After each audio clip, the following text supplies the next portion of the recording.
And one of America's favorite pastimes is taking a big hit from the COVID-19 crisis. Of course, most movie theaters have not reopened yet. In fact, the world's largest movie theater chain, AMC, announced today it is in danger of going under. Our Jason Berry explains what's being done to bring moviegoers back safely.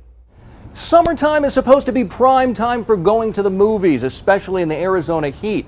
But movie theaters remain closed because of COVID-19, and there's growing concern many of them may never reopen. Restaurants and retail stores are back open for business, but there are still no tickets for sale at movie theaters across the valley. It has definitely been a bummer because, especially now that it's in the summer months and it's really hot outside, the movies have always been a really great way to beat the heat, hang out with our friends, get out of the house. A couple weeks ago, Governor Ducey lifted Arizona's stay-at-home order, which meant Harkins, AMC, and other movie theaters could bring customers back. But most of them have decided to wait to see how the coronavirus crisis plays out. The world's largest movie theater chain, AMC, announced Wednesday that it has substantial doubt whether it can stay in business after being hit with more than $2 billion in losses this year. But they're not making it about that. David Corwin is president of Metropolitan Theaters, which has movie houses in 4 states. Clearly, the industry has been hit as hard as any other with literally no income since the middle of March. I mean, limited opportunities for takeout and delivery of traditional movie concession items. No online retail sales. Just literally came to a halt. Corwin wouldn't be surprised to see a number of movie theaters around the country close down in the months ahead as a result of the COVID-19 crisis.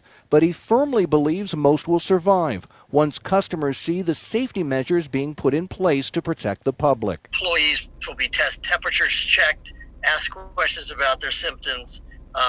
They will be required to wear masks and gloves, and there'll be shields in place at the concession stand. Any place there's interaction with customers.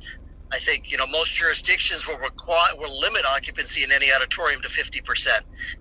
And then when you put in additional social distancing measures and leave every other row empty and leave 2 to 3 seats between groups, the reality is you're going to be closer to 25%. So I think people want to get out, have shared experiences, and if they can do so in a safe environment, I think there'll always be a place for theaters.